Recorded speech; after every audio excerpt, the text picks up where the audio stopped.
हजारो वर्ष गुलामीत काढलीत ना, आता ती गुलामी हटून स्वातंत्र्याचा सूर्य उगू पाहतोय शिवाजी महाराजांच्या रूपाने. त्या सूर्याला ग्रहण लागू नये म्हणून आज लढायचं.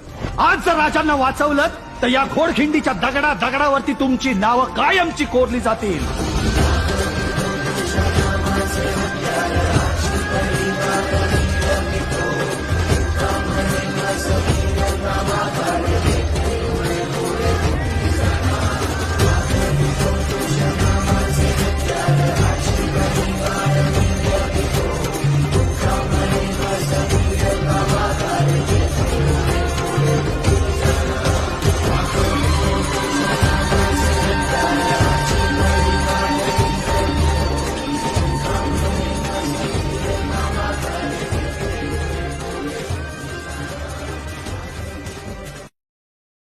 Download ShareChat.